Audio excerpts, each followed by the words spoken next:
Okay, we're off on a little adventure today. Sunday, just a quick one up the North Coast. Come with us, check things out. Yeah. Okay, so we are, like I say, heading up the North Coast. We're approaching Tonga Toll Plaza now. Please mind the kids in the back, they're playing games on their phones. Couple of things, I had to change injectors on my Ranger in December last year, and it wasn't because of a failure, it was purely because I decided to do preventative maintenance and try and stick ahead of any catastrophic failures which kind of plague these cars, especially the older ones. My Range is 11 years old now with 215,000 Ks on the clock. So sent it in to my buddy Gareth from CMH Ford Umgani. He is the best Ford workshop in KZN, and he had a look at it for me. They did some tests, and it actually came back that in fact I had the best problem I could hope for. My injectors were not necessarily overfueling. Well, one was, number 3 was marginally overfueling, but the rest of them were actually underfueling. So it is a problem, yes, but it's not as much of a problem as having your injectors all overfueling. So we spoke about recon injectors, we spoke about the risks of using recon injectors, we spoke about OEM, and considering that it was December, they were able to get me OEM injectors. I think it was 4 or 5 days before Christmas. We fitted them, and I must be honest, the van is running lovely. It pulls well, it does everything I wanted to. Hello, how are you? Very well, thanks. Thank you so much. Cheerio. And I can sit now quite comfortably at the speed limit, and I use, on the highway like we're driving now, I'm using around about 12.5, 12.3 liters to 100 Ks. Keeping in mind that my van is not a stock van, I do not have a tune on my van, and it's heavy. I've got rooftop tent, bigger tires, bumpers, bash plates, you name it, it's on here, and I'm very happy with the fuel consumption, very happy with the power. The van pulls lovely.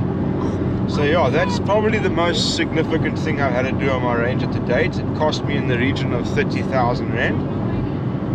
And yeah guys, if your van is underperforming, it's using a bit more fuel than usual, or you've got a strange sound on startup in the mornings when it's cold, go and have a test done, have your injectors tested. It'll save you a lot of money in the long run.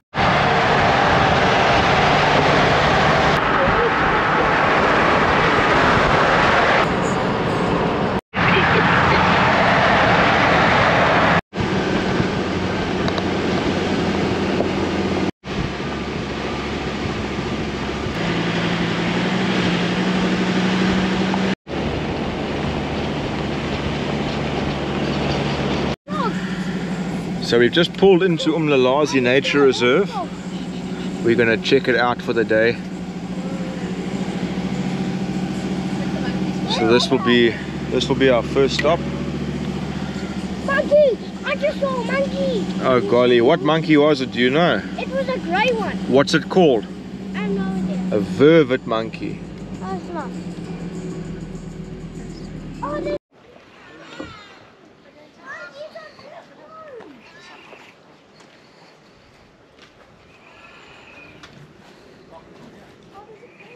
All the holes from the crabs here.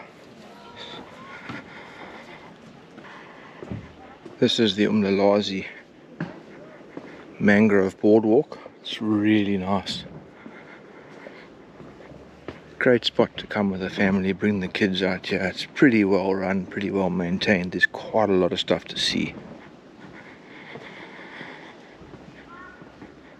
Obviously, depending on the tide, I assume will make this place either have water or not have water. I could be wrong. What I can tell you though is these little dudes here, they are what's known as climbing whelk, and they travel up and feed on dead and decaying trees in the mangroves, and they also feed on algae depending on the tides. Now what they do is when the tide comes in and it gets higher, they climb higher to avoid predators like, I think it's called a swimming crab. And the higher the tide, the higher they climb.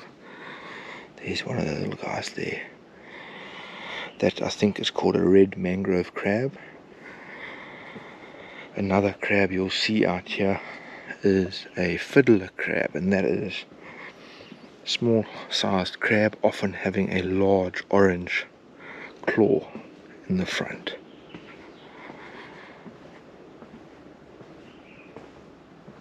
Really cool boardwalk. Bring the family out here, come show them the cool stuff.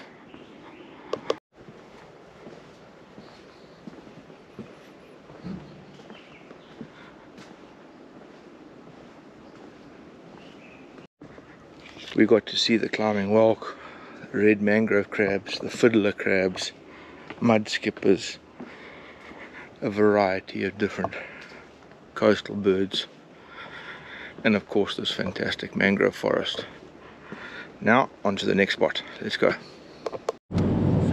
We are off to the next stop, which I'm not going to reveal a hell of a lot about its location, because it is a piece of land on a privately owned farm, and I don't really want people looking for it, because you need to get permission to go there, and I don't want it to become, you know, oh, Brandon said. So I'm going to share the trip with you guys because that's what I do, but please, I'm not going to share location details.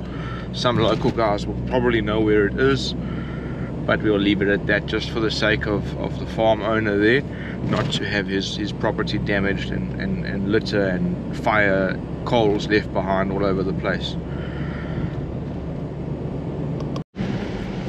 So you can see we're passing a couple of farms now, going through this little, what looks like a black wattle forest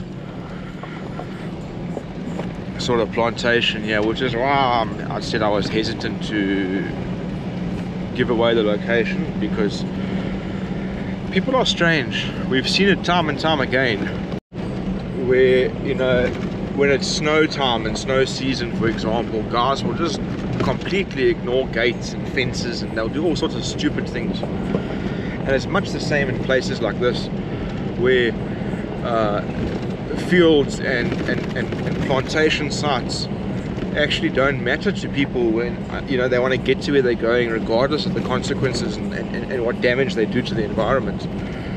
So please don't get me wrong, I'm not going to share the location of this place unless the landowner asks me to, but I will share the adventure with you.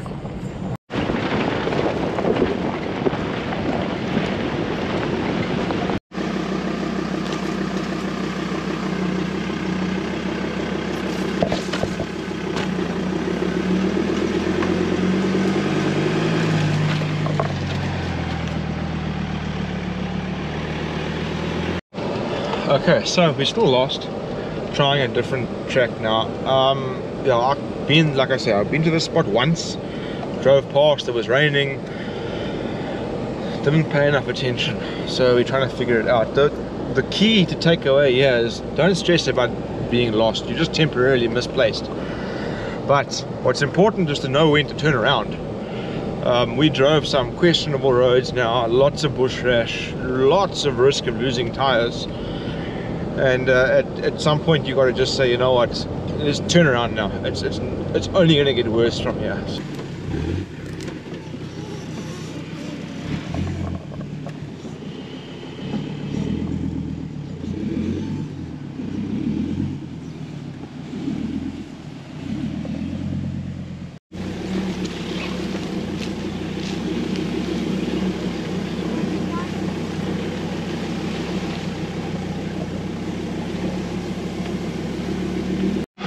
Right, after some questionable stuff, we're here. Look at this place.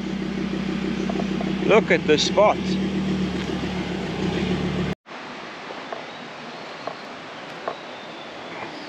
Yeah, this was a drive and a half. Not in terms of being technical, but the reality is when you're not 100% sure where you're going, things get stressful quickly, which is what happened to me now. I've obviously got 3 people, 3 families following me to a place where I wasn't fully aware of where I was going. I had an idea, and sometimes an idea is all you need to have a good time. So here we are. Look at this. Look at this. This is completely private, secluded. No one really knows it exists. And we're here with permission from the landowner. Look at this. Love it. Love my life. Here comes Rob. Gabriel's arrived. What a spot. What a spot.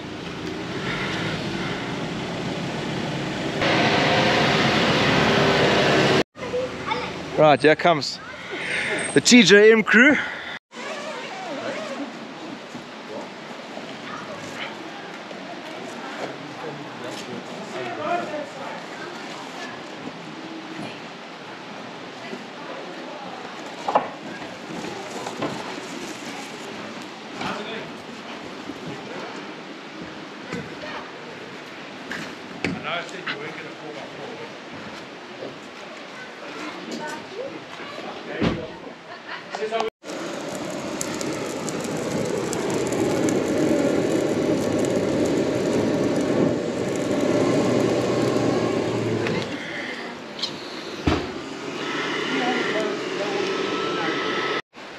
Yeah, so here we are, clapping a little bra. This place has a name. I'm not going to share it with you because I don't want you guys to come and look for it until the landowner decides what he wants to do here. But just imagine a little bit of work. Clear out a few spots here, some off-grid camping. You don't need nothing here. There's no power, no toilets, no signal, nothing. But there's everything you need for a lekker camp, as you can see. Everything. So we got the opportunity to come camp here, and we're going to. And if we can share it with anybody, we will.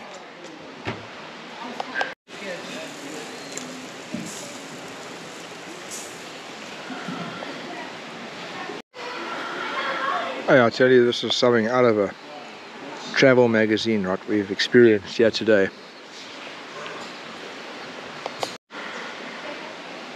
Having the opportunity to come out here, bring the children, the families, and experience nature in an environment as unmolested as this is pretty awesome. Granted, it's not some deep, wild, dark African spot, but yet here we are.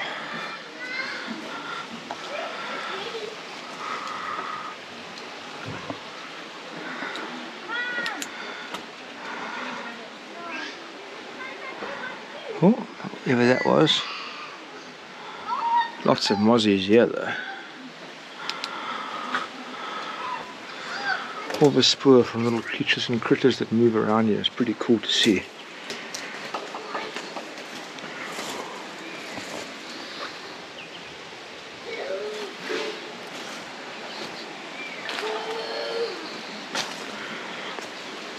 Have a closer look at that.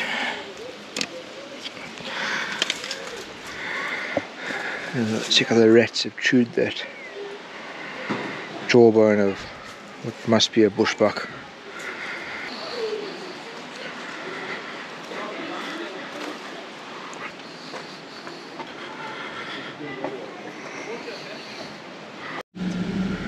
Okay, that is the end of a stunning day at this little campsite, well, at this private little picnic spot.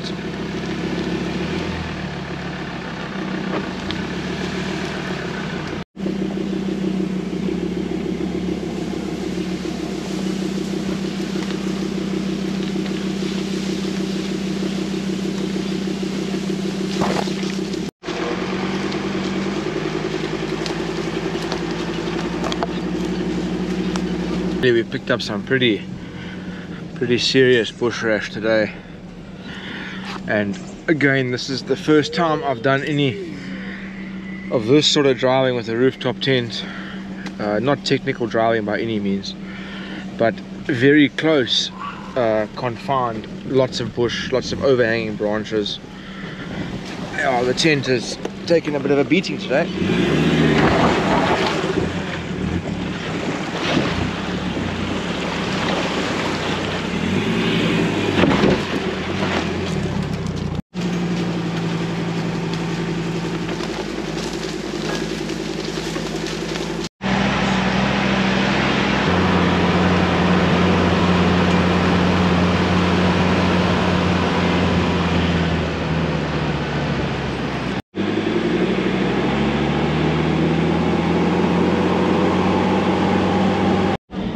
Alrighty then, we are all in one piece and happy. We're about to make our way back to the tar road, so I'm gonna say cheerio, and if you're still here, thank you for watching. See you in the next one.